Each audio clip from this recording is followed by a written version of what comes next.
हम लोग last day पढ़ रहे थे पालो फ्रेरे इसके शिक्षा के उद्देश्य के बारे में, और शिक्षा के उद्देश्य के कुछ पॉइंट्स हम लोगों ने पढ़ लिए थे और कुछ पॉइंट्स अभी और हैं तो उनको भी हम लोग देख लेते हैं, पढ़ लेते हैं। नेक्स्ट पॉइंट आप लोगों का होगा क्रांतिकारी नेतृत्वशीलता का विकास। आवाज़ आ रही है ना? ओके, यस सर, आवाज आ रही है। जी सर। ठीक। नेक्स्ट पॉइंट है क्रांतिकारी नेतृत्वशीलता का विकास। मतलब पालो फ्रेरे कहते हैं कि शिक्षा का उद्देश्य ऐसा होना चाहिए कि नेतृत्वशीलता, एक क्रांतिकारी नेतृत्वशीलता की विकास की क्षमता उनके अंदर डेवलप हो जाए। और वो नेतृत्वशीलता किस प्रकार से होगी वो यहाँ पर इंडिकेट बता रहे हैं कि नेतृत्व का अर्थ लोगों पर शासन करना, प्रभुत्व स्थापित करना, पराधीन बनाए रख उन्हें वस्तुओं की तरह उपयोग में लाना अथवा भेड़ बकरी की तरह हाँकना नहीं है। मतलब नेतृत्व क्या कैसी होती है सत्ता में? जो नेतृत्व हम लोगों का करता है, शासन लीजिए, राज्य ले लीजिए, या कोई भी हम नेतृत्व करता है तो नेतृत्व का वो बताते हैं कि इसका अर्थ ये नहीं कि पूरी तरीके से आप अपना शासन स्थापित कर दीजिए, पराधीन बना लीजिए। तो वस्तुओं को, जैसे आपके हाथ में कोई भी वस्तु आ गई तो उस वस्तु को आप किस तरह से उपयोग कर रहे हैं, किसी भी तरीके से आप उपयोग कर रहे हैं, ऐसा हमें नहीं करना है, ऐसा नेतृत्व नहीं होना है। तो कैसा होना है? तो फ्रेरे कहते हैं आप कि फ्रेरे के अनुसार है कि फ्रेरे का जो क्रांतिकारी मानवतावादी नेता किस प्रकार होना चाहिए? जनता में, विद्यालय में शिक्षक व छात्र भी आएंगे, का सहकर्मी हो। मीन्स ऐसा नेता, क्रांतिकारी मानवतावादी नेता होगा जो जनता का सहकर्मी होगा, जो जनता से सच्चा जुड़ाव रखता है, जो जनता से सच्चा जुड़ाव रखता होगा, संवाद करता होगा, उनके चिंतन व कर्म को सच्चे आचरण में रूपांतरित करने में उसका सहभागी बनता होगा। मीन्स एक जनता के समक्ष जाने वाला, जनता की बात सुनने वाला, उस प्रकार का नेता होना चाहिए। और ये कहते हैं कि वे यथार्थ को समझने, मतलब क्रांतिकारी मानवतावादी नेता ऐसा होगा जो यथार्थ को समझने व बदलने में स्वयं सक्षम बन सके, इस दशा में वो भरसक प्रयास करे, ऐसा नेता होना चाहिए। अब इसके बाद में नेक्स्ट पॉइंट जाएंगे शिक्षा के उद्देश्य के अंतर्गत। जो शिक्षा का उद्देश्य कहता है कि आलोचनात्मक चिंतन क्षमता का विकास। मतलब शिक्षा का उद्देश्य इस प्रकार से भी होना चाहिए कि आलोचनात्मक चिंतन क्षमता का विकास भी हो सके। हमें ज्यों का त्यों स्वीकार नहीं करना है, हमें उसकी आलोचना भी करनी है। आलोचना ऐसी करनी है उसका चिंतन क्षमता हमारे अंदर विकसित हो सके, ऐसा फ्रेरे कहते हैं। तो फ्रेरे क्या कहते हैं कि फ्रेरे का जो संकल्पित आलोचनात्मक चिंतन ऐसा चिंतन है जिसमें विश्व और मनुष्यों के बीच कोई द्विभाजन नहीं किया जाता और दोनों की अविभाज्य एकजुटता को पहचाना जाता है। यह ऐसा चिंतन है जिसमें यथार्थ को कोई स्थिर चीज नहीं माना जाता है। मीन्स जो भी हम देख रहे हैं यथार्थ में वो स्थिर नहीं है, बल्कि उसे रूपांतरण की प्रक्रिया के रूप में देखा जाता है। मीन्स फ्रेरे कहते हैं कि जो भी हम देख रहे हैं, जो भी महसूस कर पा रहे हैं, ये सब क्या है? ये स्थिर नहीं है, इनमें परिवर्तन अवश्य होगा। इसलिए इसको इस प्रकार से देखना चाहिए कि उनमें परिवर्तन की एक रूपरेखा बन सके, परिवर्तन के रूप में जाना जा सके। ठीक है, ये कुछ शिक्षा के उद्देश्य थे पालो फ्रेरे के अनुसार। और भी शिक्षा के उद्देश्य हैं जो आप लोग पढ़ सकते हो बुक्स के थ्रू। अब हम बढ़ते हैं पालो फ्रेरे के शिक्षा की पाठचर्या कि शिक्षा की पाठचर्या किस प्रकार से होगी। आप लोग जानते हैं कि शिक्षा की पाठचर्या क्या होती है? शिक्षा की पाठचर्या शिक्षा के उद्देश्यों की प्राप्ति का साधन होती है। मीन्स जो भी हम उद्देश्य निर्धारित किए हैं, ऊपर अभी हम लोगों ने पढ़े हैं, तो उसी के आधार पर हमारे पाठचर्या निर्धारित करने, पाठचर्या वो एक साधन होगी उन उद्देश्यों की प्राप्ति के लिए। तो फ्रेरे कहते हैं कि फ्रेरे ने शिक्षा के जिन उद्देश्यों पर बल दिया है उनकी प्राप्ति के लिए स्कूली पाठचर्या में मीन्स जो फ्रेरे ब्राज़ील के थे तो उसके अकॉर्डिंग उन्होंने अपनी पाठचर्या को बताया। तो इसमें ईसाई धर्म, समाज सेवा, मार्क्स के मानवतावादी एवं समाजवादी विचारों और लोकतंत्र के मूल सिद्धांत और उच्च शिक्षा के पाठ्यक्रम में कृषि, चिकित्सा विज्ञान एवं तकनीकी विभिन्न प्रकार के पाठ्यक्रमों पर बल दिया है फ्रेरे ने। और फ्रेरे कहते हैं कि फ्रेरे ने बदलती हुई परिस्थितियों में शिक्षा की पाठचर्या को पुनर्गठित करने पर भी बल दिया है। मीन्स जिस प्रकार से परिस्थिति बदली जा रही है उसी प्रकार से पाठचर्या को भी पुनर्गठित किया जाए। इन्होंने सुझाव दिया कि मतलब पाठचर्या अगर बदल रही हो तो पाठचर्या बदलने के लिए योग्य लोगों की भी आवश्यकता होगी।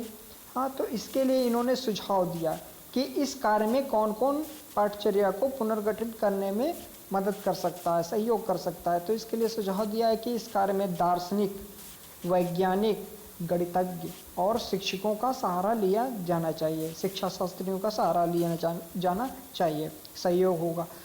इनकी अपनी दृष्टि में शिक्षा की पाठचर्या किस प्रकार से होनी चाहिए? विस्तृत एवं उपयोगी।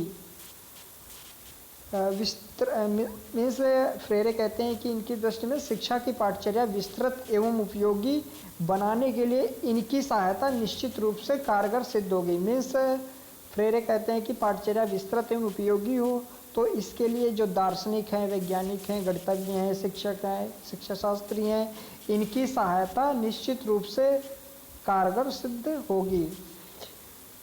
और कहते हैं कि शिक्षा, कला, नीति शास्त्र, यौन शास्त्र, मानव अधिकार, भाषा विज्ञान, भाषा का समाजशास्त्र, दर्शन एवं व्याकरण जैसे ज्ञान की शाखाओं पर चर्चा को वे आवश्यक मानते हैं। मीन्स इन सब पर चर्चा होना वो आवश्यक मानते हैं। मीन्स इन पे हमेशा चर्चा होनी चाहिए, इससे पाठचर्या की पुनर्रचना ठीक से हो सके। मीन्स जब हम पाठचर्या जब इन चीज़ों पर चर्चा करेंगे, शिक्षा पर, कला पर, नीति शास्त्र पर, भाषा विज्ञान है, मानव अधिकार है, मानव का अधिकार किस प्रकार से, समाज पर है, दर्शन पर, व्याकरण पर, जब लगातार चर्चा करते जाएंगे इन पर, तभी हम पाठचर्या की पुनर्रचना हम अच्छी प्रकार से कर सकते हैं। और फ्रेरे कहते हैं कि गणित, इतिहास, भूगोल व राजनीति शास्त्र को पाठ्यक्रम में रखना अति आवश्यक है। फिर ये सुझाव देते हैं फ्रेरे कि इन्हें रखना तो होगा लेकिन इन्हें सरल व रोचक ढंग से पढ़ाया जाना चाहिए। मतलब सरल व रोचक ढंग से इसका शिक्षण कार्य होना चाहिए। मतलब ऐसा ना हो कि उबाऊपन जैसा महसूस हो, ऐसा शिक्षण कार्य नहीं करना चाहिए। आप कहते हैं कि पाठ्यक्रम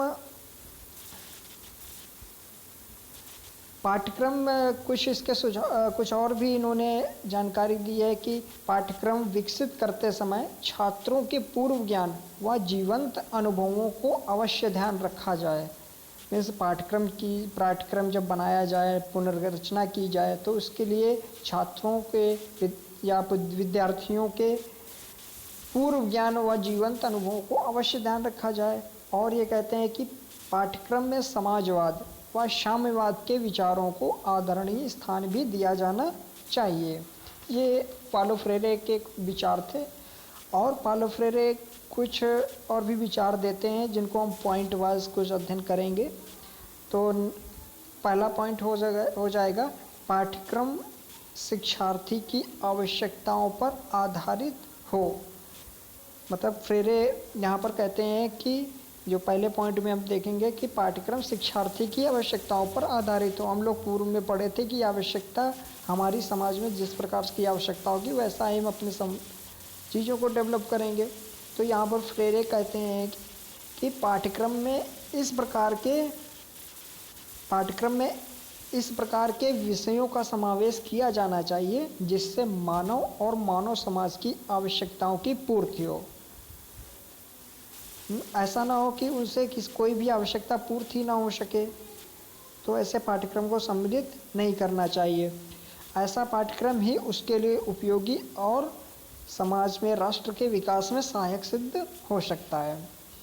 और नेक्स्ट जो पॉइंट है, पाठ्यक्रम लचीला व परिवर्तनशील हो। ये इनके विचार हैं फालो फ्रेरे के कि पाठ्यक्रम ऐसा भी होना चाहिए कि लचीला भी हो और परिवर्तनशील हो। तो इसके बारे में क्या फ्रेरे कहते हैं कि फ्रेरे का इसके बारे में मानना है कि समाज निरंतर परिवर्तनशील है। ज्ञान मानव व समाज की अंतःक्रिया के द्वारा ही उत्पन्न होता है। जो ज्ञान है कहते हैं कि वो मानव व समाज, जब मानव और समाज की अंतर्क्रिया होती है तब वो ज्ञान उत्पन्न होता है। अतः ज्ञान फ्रेरे कहते हैं कि ज्ञान कभी स्थिर नहीं हो सकता है, वो ज्ञान निरंतर परिवर्तनशील होना ही चाहिए और पाठ्यक्रम में बदलती हुई परिस्थितियों के साथ आवश्यक व उपयोगी तत्वों का समावेश किया जाना चाहिए। मतलब जैसी परिस्थिति होगी उसी प्रकार से जो आवश्यकता उपयोगी होगा वैसा ही पाठ्यक्रम में बदलाव होना चाहिए। नेक्स्ट पॉइंट पालो फ्रेरे के अनुसार पाठचर्या में देखेंगे, विज्ञान मानुषीकरण में सहायक हो, बाधक नहीं है। मीन्स क्या कह सकते हैं कि इसमें फ्रेरे के विचार हैं, आप लोग भी समझते हो जानते हो कि विज्ञान मानुषीकरण में सहायक हो, बाधक नहीं। फ्रेरे कहते हैं कि शिक्षा के द्वारा वैज्ञानिक दृष्टिकोण के विकास को आवश्यक मानते हैं। मतलब वैज्ञानिक का जो विकास विज्ञान जो कर रहा है उसको बहुत ही आवश्यक के रूप में देखते हैं फ्रेरे। उनका कहना है, उनका मानना है कि विज्ञान को लोकोपयोगी और जन कल्याणकारी रूप में प्रयुक्त किया जाना चाहिए।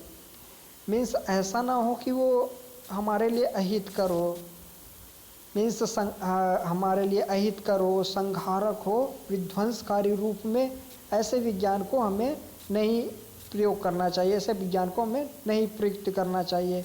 और कहते हैं फ्रेरे कि समस्त वैज्ञानिक विषयों का शिक्षण करते समय, मीन्स जो भी वैज्ञानिक विषयों का हम शिक्षण कर रहे हैं करते समय शिक्षक को उसकी सामाजिक उपयोगिता पर भी अवश्य चर्चा करनी चाहिए। जो कोई भी वैज्ञानिक चीज़ है अगर उसका हम शिक्षण कर रहे हैं तो उसकी सामाजिक में क्या उपयोगिता होगी उस पर भी हमें चर्चा अच्छी तरीके से, पूर्ण तरीके से हमें करनी चाहिए। ये विचार फ्रेरे के हैं पाठचर्या से संबंधित। और नेक्स्ट पॉइंट है पाठ्यक्रम संकीर्णतावाद से मुक्त हो। अर्थात फ्रेरे के विचार से, फ्रेरे की दृष्टि में क्या हो है कि संकीर्णतावाद चाहे वह किसी भी रूप में हो मानव मुक्ति में बाधक है। वह मतांधता, अविवेक और अंधा अनुकरण को जन्म देता है, जो संकीर्णता है। इस प्रकार फ्रेरे किसी भी प्रकार के संकीर्णतावाद को जन्म देने वाली पाठ्यवस्तु का पुरजोर विरोध करते हैं। मीन्स ऐसे पाठ्यक्रम में नहीं, ऐसी पाठ्यवस्तु में नहीं होनी चाहिए। मानव चेतना को कुंद करने वाला तथा मानव चिंतन को संकीर्ण बनाने वाले पाठ्यक्रम पालो फ्रेरे को लेस मात्र भी स्वीकार्य नहीं है। नेक्स्ट पॉइंट है पाठचर्या के अंतर्गत विषय वस्तु के साथ उसके इतिहास की जानकारी दी जाए। एक बार फिर से पॉइंट बोल दे रहा हूँ, विषय वस्तु के साथ उसके इतिहास की जानकारी दी जाए। फ्रेरे का मत है, फ्रेरे का मानना है कि किसी भी विषय में केवल विषय वस्तु की ही नहीं, उसके इतिहास, परिप्रेक्ष्य व पृष्ठभूमि की पूरी जानकारी भी दी जानी चाहिए। मतलब हमें उसके इतिहास को भी जानना चाहिए, उसकी बैकग्राउंड उसका क्या है वो भी हमें जानना चाहिए। ये फ्रेरे कहते हैं। मतलब जैसे हम लोग अभी दर्शन में पढ़ रहे हैं तो दर्शन में पढ़ रहे हैं, पालो फ्रेरे को एग्जाम्पल ले लेते हैं, पालो फ्रेरे पढ़ रहे हैं तो इसका नहीं कि हम शैक्षिक चिंतन ही पालो फ्रेरे को पढ़ें। हमें पालो फ्रेरे के विचार क्या थे, उनका बैकग्राउंड क्या था, उनका इतिहास क्या था वो भी हमें जानना आवश्यक है। वो किस प्रकार से उन्होंने अपने जीवन को यहाँ तक पहुँचाया कि उनके विचारों को पुस्तक में सम्मिलित किया गया है ना। ऐसे विचार मीन्स ऐसे इतिहास को हमें भी जानना है, या कोई भी तथ्य है उसके इतिहास को भी हमें जानना है। जैसे हम लोग एमएड फर्स्ट ईयर में आप सेकंड पेपर में सोशियो इकोनॉमिक पर्सपेक्टिव में पढ़ रहे हो, बहुत सारे आपके पॉइंट्स हैं, आयोग हैं, और भी जो मैकाले, ये सारी चीज़ें हैं, वुड एबर्ट, ये सारी चीज़ें हम पढ़ेंगे। और क्या, वैदिक शिक्षा, बौद्ध शिक्षा, मुस्लिम शिक्षा, ये सब पढ़े हैं फर्स्ट ईयर में भी, सेकेंड ईयर में भी है, फर्स्ट पेपर में ये सारे टॉपिक सेकेंड ईयर में भी हैं। अब सेकेंड ईयर में भी इनमें रखने का क्या मतलब होगा, एक ही चीज़ हम दूसरी क्लास में फिर क्यों पढ़ रहे हैं? तो यहाँ पर पढ़ने का मतलब है कि फर्स्ट पेपर आपका हिस्टोरिकल पर्सपेक्टिव है, मीन्स उसके इतिहास को भी जानना है कि ये सारी चीज़ें किस प्रकार से डेवलप हुई, इनका इतिहास किस प्रकार से रहा है, ये भी हमें जानना बहुत ज़रूरी है। तो यही फ्रेरे बता रहे हैं, फ्रेरे का मत है। और फ्रेरे कहते हैं कि सामाजिक, राजनीतिक, आर्थिक परिप्रेक्ष्य के बगैर किसी भी विषय विशेष का ज्ञान अधूरा ज्ञान ही होगा। इससे शिक्षार्थी का एकांगी विकास होगा, सर्वांगीण विकास नहीं होगा। मतलब फ्रेरे कहते हैं कि जो भी हम शिक्षण कार्य कर रहे हैं, जो भी विषय बना रहे हैं, उसमें सामाजिक, राजनीतिक और आर्थिक परिप्रेक्ष्य, इन सब का भी हमें ज्ञान होना चाहिए। इसका भी ज्ञान हो तभी ये सर्वांगीण विकास कर सकता है। नेक्स्ट पॉइंट देखेंगे इस पाठचर्या के अंतर्गत, मानवीय समस्याओं पर गहन विचार। मीन्स जो भी मानव की समस्याएं हैं उस पर भी गहन विचार करने की आवश्यकता है। तो इसके लिए पालो फ्रेरे के विचार हैं। कहते हैं कि शिक्षा मनुष्य के लिए है, वस्तुतः शिक्षा मनुष्य के लिए है जो समाज में रहता है। नित्य नई समस्याएं मानव के सम्मुख आती हैं। और हम लोग समझ सकते हैं कि हमारे सामने नित्य नई समस्याएं आती रहती हैं। तो वही पॉइंट बनाया कि मानवीय समस्याओं पर गहन विचार। तो कहते हैं कि शिक्षा मनुष्य को निश्चित समस्याओं के निश्चित समाधान बताने वाली ना होकर उसमें, मतलब निश्चित समस्याओं के निश्चित समाधान, जैसे आपके सामने कोई भी समस्या आई तो उसका एक निश्चित समाधान हो गया। तो फ्रेरे कहते हैं ऐसा उसे ना बताकर, जिसको भी हम पाठचर्या के माध्यम से सिखा रहे हैं, मनुष्यों को बता रहे हैं, शिक्षार्थियों को समझा रहे हैं, तो उसका एक निश्चित समाधान नहीं बताना चाहिए। जैसे हम लोग जैसे आप लोग ही एमएड फर्स्ट ईयर में आए थे तो शुरुआत में यही पूछते रहे कि सर हमें कौन सी बुक्स पढ़नी चाहिए फर्स्ट पेपर के लिए, सेकंड पेपर के लिए कौन सी बुक्स हमारे लिए प्राप्त अच्छी रहेगी। तो हम एक निश्चित समाधान बता सकते थे कि आप ये बुक ले लीजिए, ये बुक ले लीजिए, आप पढ़ लीजिए। हमें तो फ्रेरे कहते हैं कि ऐसा नहीं करना है, एक निश्चित समाधान नहीं बताना है। उसमें हमें क्या करना है, समस्या समाधान की क्षमता उत्पन्न करने वाली होनी चाहिए। मतलब जो भी समस्या है उस समस्या समाधान की उसमें क्षमता विकसित करनी होगी। बच्चों में, छात्रों में समस्या समाधान की क्षमता विकसित करनी होगी। कैसे?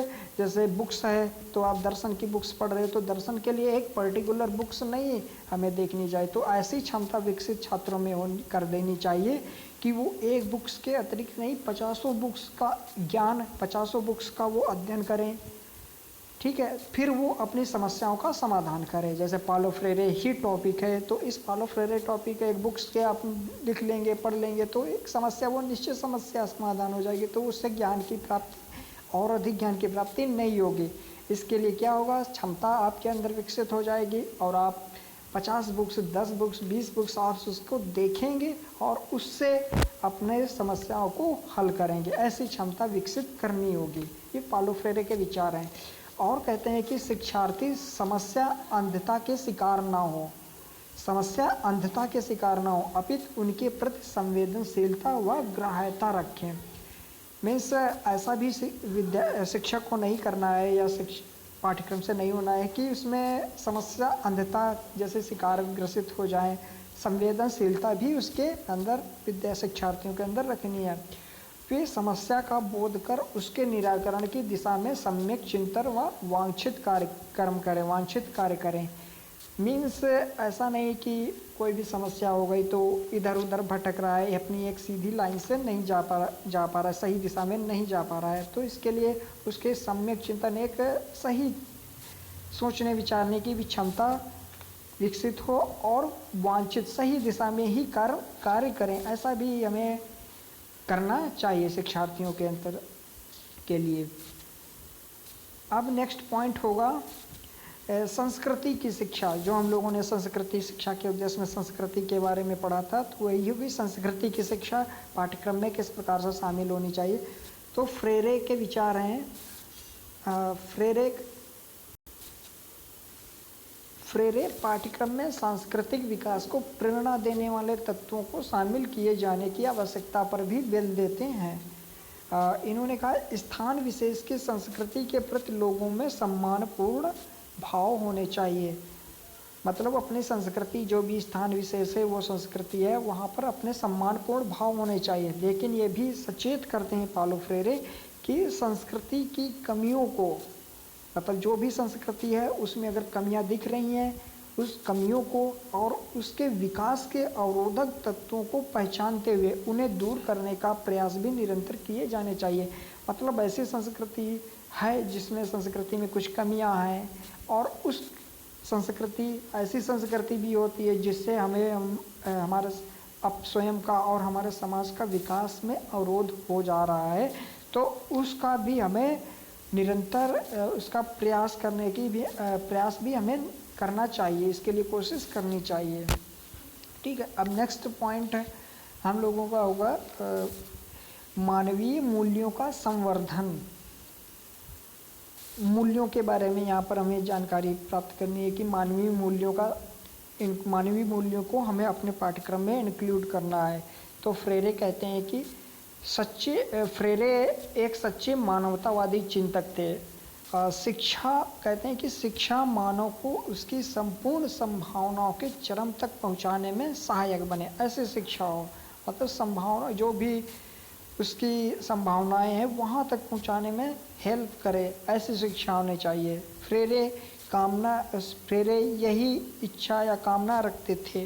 मीन्स फ्रेरे की कामना, इच्छा थी कि शिक्षा ऐसी हो जिसपे संपूर्ण मानव संभावनाओं को चरम तक उसके पहुंचाने में सहायता करे। और कहते हैं मानवीय मूल्य हम लोगों ने पढ़े हैं कि प्रेम, दया, परोपकार, सहिष्णुता, सद्भावना, विनम्रता, निश्चलता, सहानुभूति और समानुभूति जैसे मूल्य प्रत्ययों को उत्पीड़कों के शब्दकोशी अर्थों के चंगुल से निकालकर, मीन्स जो भी इसके उत्पीड़क हैं वहाँ के चंगुल से निकालकर एक नूतन अर्थ प्रदान करने हैं। फ्रेरे एक सच्चे मानव में इन गुणों का होना अत्यावश्यक मानते हैं। मतलब एक अगर सच्चा मानव होगा तो उपरोक्त जो मूल्य हमने बताए हैं आपको, उन गुणों का होना उनमें अत्यावश्यक है। उनकी दृष्टि में वही शिक्षा सच्ची शिक्षा है जो मानव में इन गुणों का विकास कर सके,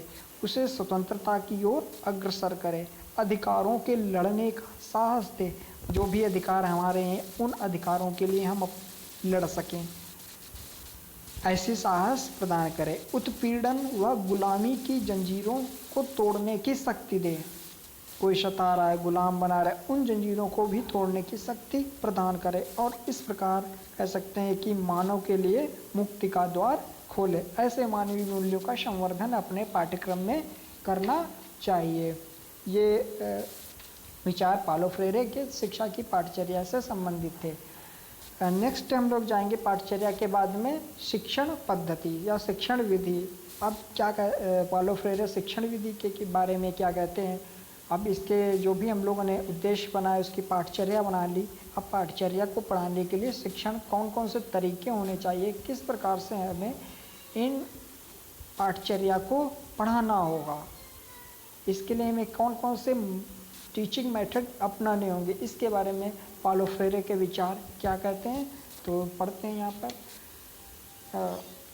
फ्रेरे शिक्षा की उस पद्धति को श्रेष्ठ मानते हैं जिसमें शिक्षक व छात्र दोनों ही कर्ता की भूमिका का निर्वहन करते हैं। में से शिक्षक भी और छात्र दोनों ही एक कर्ता के रूप में कार्य करते हैं।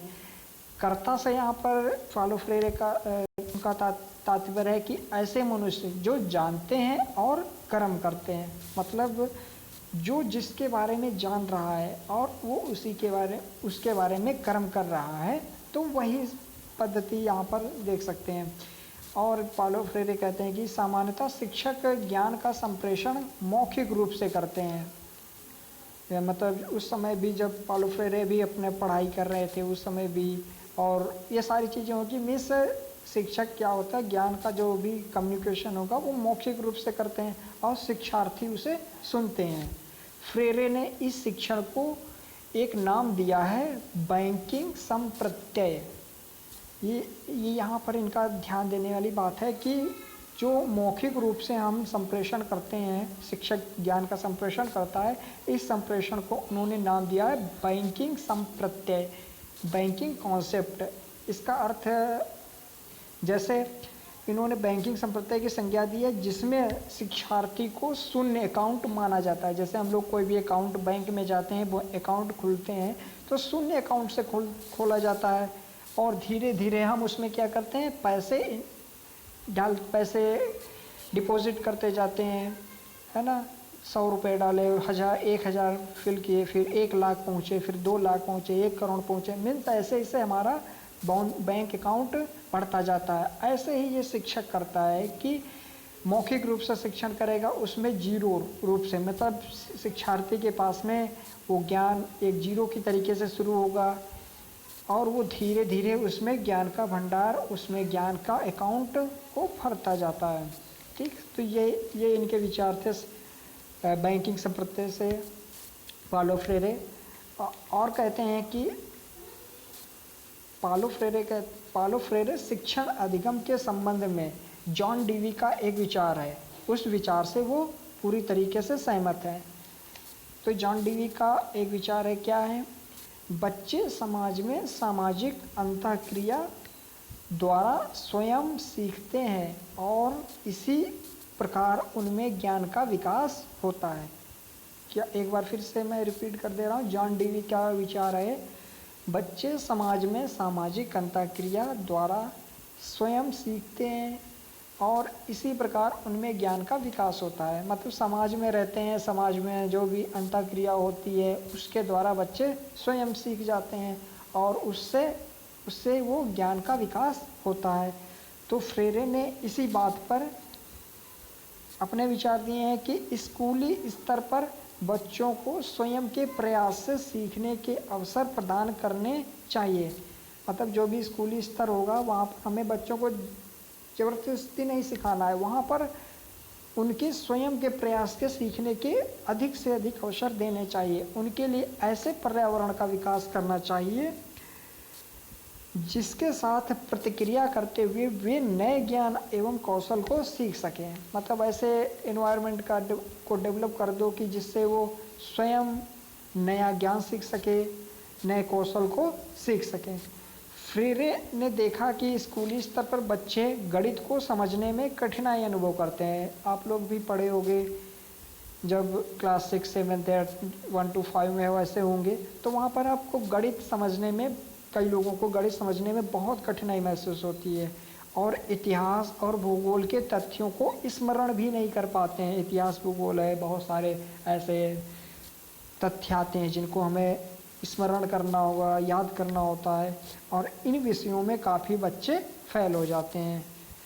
तो इन्होंने बोला है, इन्होंने इस बात पर कहा है कि फ्रेरे कहते हैं कि पाठ्यक्रम के सभी विषयों को सरल और रोचक विधियों से पढ़ाना चाहिए। जैसे गणित है, इतिहास है, भूगोल है, ये एक अच्छे सरल तरीके से भी पढ़ाएं और रोचक तरीके से पढ़ाना है। और ये तभी संभव होगा, और ये संभव कब होगा, जब शिक्षण बच्चों के जीवन के अनुभवों से आगे बढ़े और बच्चे उसमें सक्रिय रूप से भाग लें। मतलब कहना चाह रहे हैं पालो फ्रेरे कि जो शिक्षण करेंगे वो बच्चों के जीवन के, बच्चों का जीवन अनुभव जो गेन करते आ रहे हैं, अनुभव अर्जित करते आ रहे हैं, उसी के अनुरूप ही वो शिक्षण करना चाहिए और जिससे वो सक्रिय रूप से उसमें भागीदारी भी कर सकें।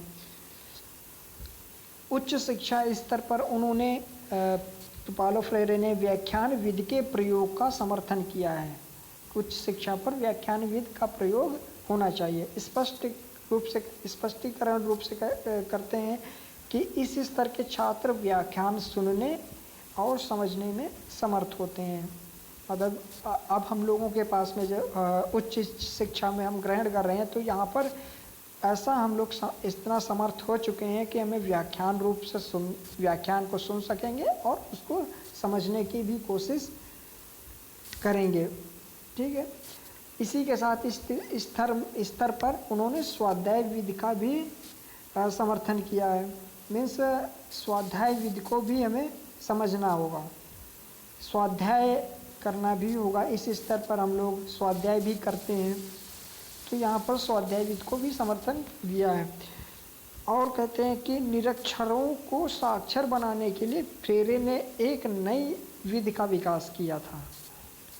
जो निरक्षर थे, जैसे हम लोगों ने पढ़े थे 300 मजदूरों को उन्होंने 45 दिनों में साक्षर कर लिखना पढ़ना सिखा दिया था, तो वहीं से इन्होंने एक नई विधि को विकसित किया था।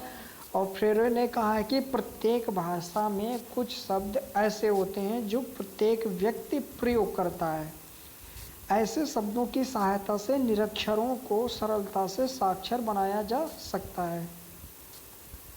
मतलब ऐसे शब्द जो निरंतरता हम प्रत्येक व्यक्ति प्रयोग करता है, तो ऐसे शब्दों की ऐसे शब्द हमें चुन लेनी चाहिए, उससे हम निरक्षरों को सरलतापूर्वक साक्षर बना सकते हैं। जैसे हम लोग अंग्रेजी बहुत लोगों को नहीं आती है, गांव में भी जो बिल्कुल भी नहीं पढ़े हैं नहीं आती, लेकिन वो शब्द ऐसे, कुछ अंग्रेजी के शब्द ऐसे हैं जो एक सरल रूप से वो बोलना शुरू करते हैं। जैसे मोबाइल पर भी बात करते हैं, hello, hi, thank you, sorry, जैसे कई सारे ऐसे वर्ड हैं जो एक सरलतापूर्वक वो सीख चुके हैं।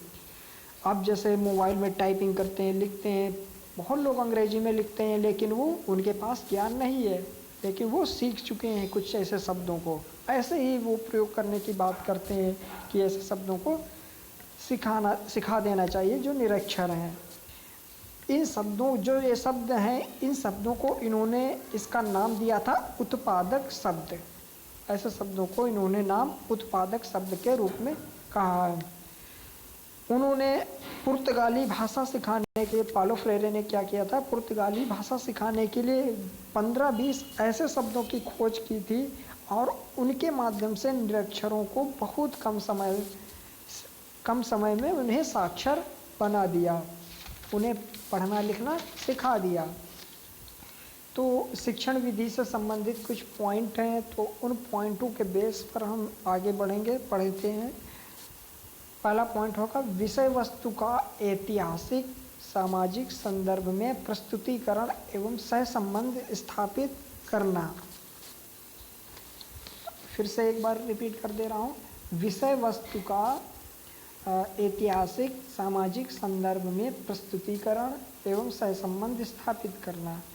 तो पालो फ्रेरे के विचार हैं यहाँ पर, और भी यहाँ समझते हैं। शिक्षा जीवन का विकास करने की प्रक्रिया है। जीवन का संपूर्णता में विकास करने के लिए शिक्षा को भी समग्रता के रूप में देखना आवश्यक है।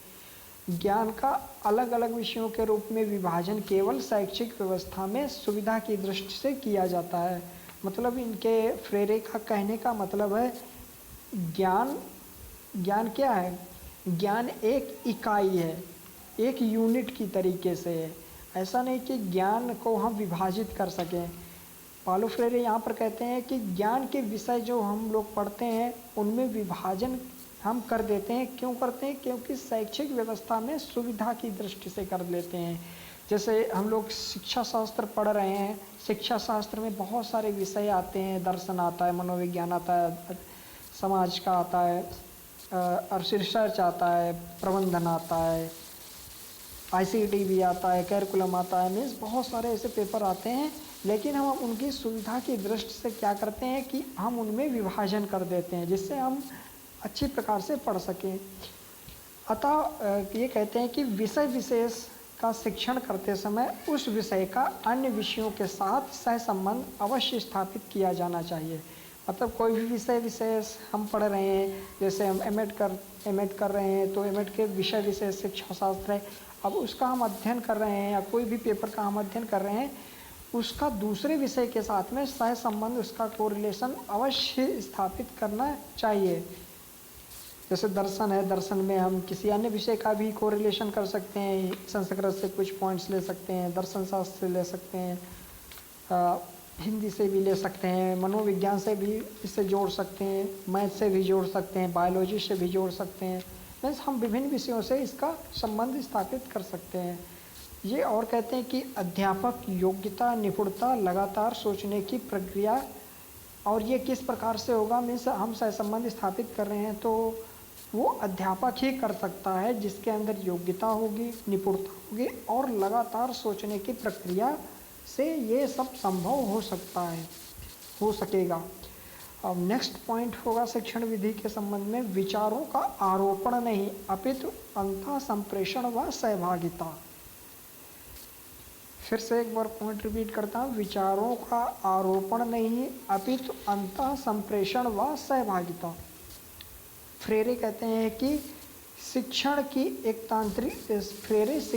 जो एक तांत्रिक विधि है उसका वो विरोध करते हैं। एक तांत्रिक विधि वे स्वीकारते हैं कि शिक्षक किसी मुद्दे पर एक निजी विचारधारा या मत रखने वाला हो सकता है, परंतु उन्हें अधिगमकर्ता पर थोपना वे अनुचित नहीं मानते हैं। जैसे पाउलो फ्रेरे यही स्वीकार करते हैं कि कोई भी एक मुद्दा रख दिया गया, जैसे कोई भी हम टॉपिक रख लेते हैं तो उस पर शिक्षक का एक विचार, निजी विचार स्वयं का हो सकता है, लेकिन जो विचार शिक्षक के हैं या कोई भी वक्ता है उसको विचार वो निजी तो होंगे लेकिन वो अधिगम करता, जो इसको उस विचार को सीख रहा है, सुन रहा है, समझ रहा है, उस पर थोपना नहीं है वो विचार, ये उसको अनुचित मानते हैं।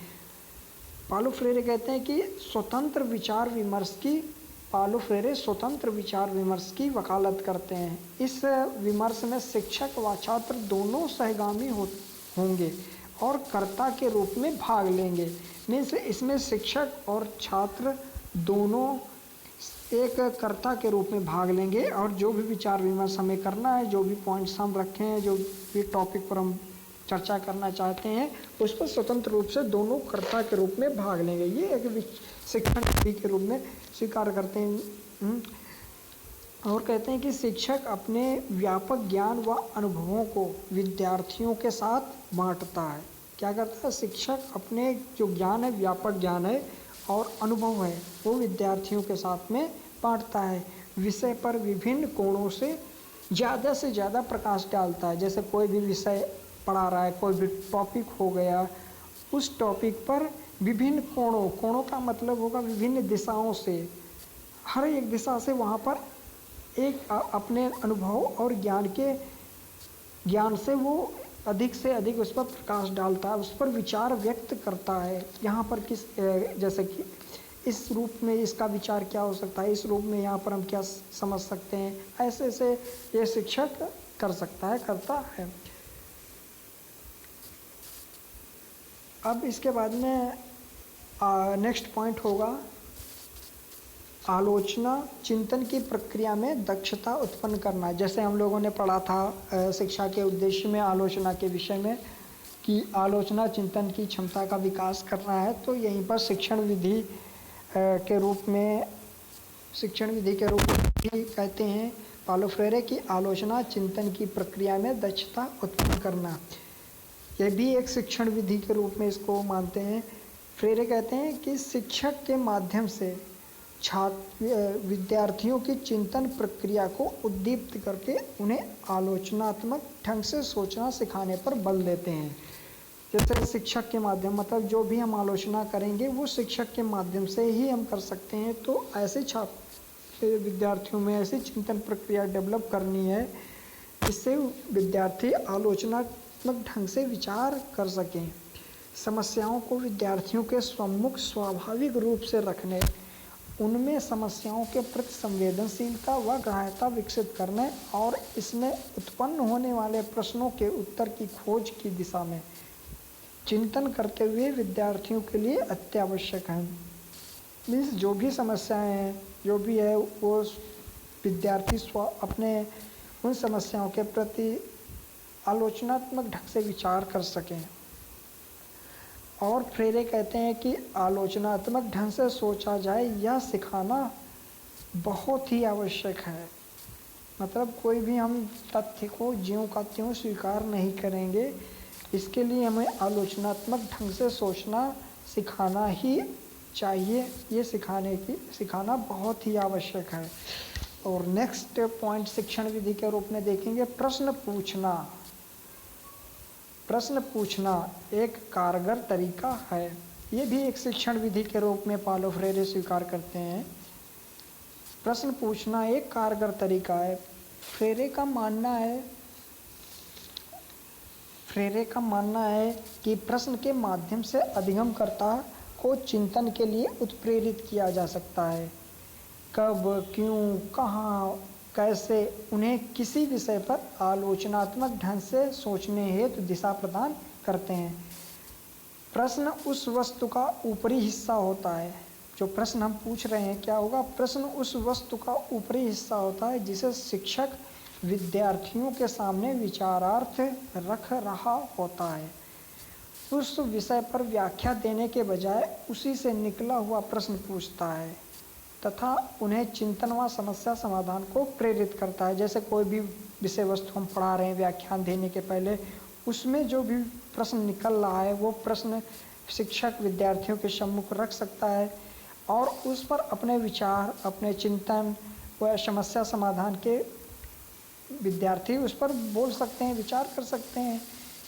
जैसे कोई भी हम लोग टीचर आपके जो भी पढ़ाते हैं तो यही करते हैं कि कोई भी प्रश्न आपके सामने रख दिया, आप अपने विचार बताइए, इसका समस्या समाधान क्या हो सकता है, ऐसा बोलते हैं। फ्रेरे एक हैं शिक्षा शास्त्री माइल्स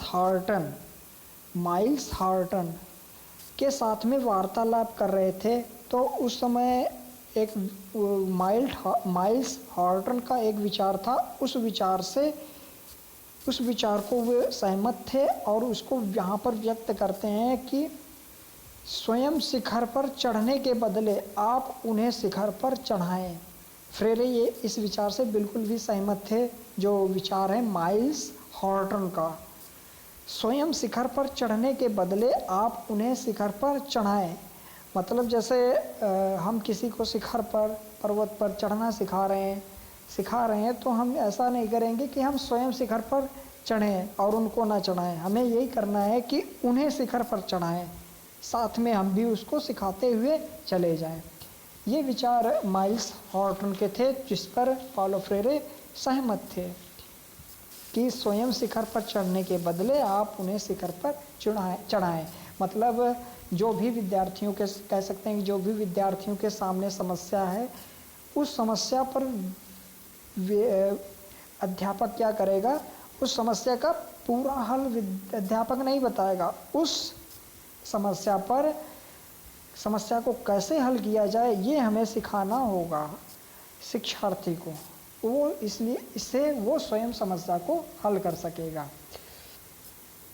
नेक्स्ट पॉइंट होगा अध्ययन एक प्रकार के अनुसंधान व सृजन की प्रक्रिया है।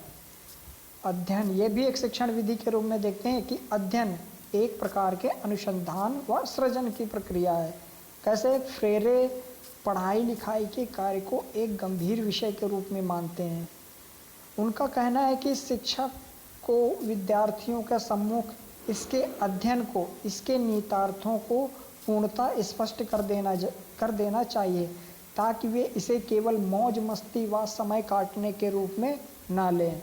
मतलब अध्ययन करना, पढ़ना, ये पढ़ाई लिखाई मौज मस्ती या समय काटने का एक तरीका नहीं है। वो इसमें यही करते हैं कि अध्यापक ये कार्य करे कि विद्यार्थियों को इसके निहितार्थ बताने होंगे। तो फ्रेरे कहते हैं कि अध्ययन करना एक प्रकार का अनुसंधान है। इस प्रकार का अध्ययन का मतलब कुछ खोजना होता है। हम अध्ययन कर रहे हैं तो इसका मतलब है कि एक अनुसंधान कर रहे हैं, वहाँ पर हम कुछ खोज रहे हैं और इसी खोज की प्रक्रिया में एक अपना ही मज़ा है। मीन्स जो हम खोजेंगे, पढ़ें, अध्ययन करेंगे, वहाँ पर हम वो एक अपना ही उसमें भी मज़ा है और इसमें सृजन व पुनर्सृजन के सुखद क्षण पैदा होते हैं। जो हम अनुसंधान करते हैं, अध्ययन कर रहे हैं, अनुसंधान के रूप में पढ़ रहे हैं, तो उसमें सृजन और पुनर्सृजन के सुखद क्षण पर मिलेंगे। जैसे हम आप लोग सब लोग रिव्यू कराने के लिए, बुक का रिव्यू के लिए बोलते हैं, तो उसमें आप पढ़ोगे, उसमें पढ़ने में आपको इंटरेस्ट आएगा और उसमें क्या हम सृजित कर सकते हैं, क्या अनुसंधान हम कर सकते हैं, क्या हम उसमें और भी क्रिएटिविटी ला सकते हैं, ये हमें देखना होगा। हमें विद्यार्थियों के सामने इस सृजनात्मक क्षण को पकड़ने की चुनौती रखनी चाहिए। एक चुनौती दे देनी चाहिए विद्यार्थियों के सामने कि वो बुक्स को पढ़ करके, अध्ययन करके एक सृजनात्मक रूप से उस पर विचार कर सकें। ये विचार पालो फ्रेरे के थे। ठीक है, आज का समय समाप्त हो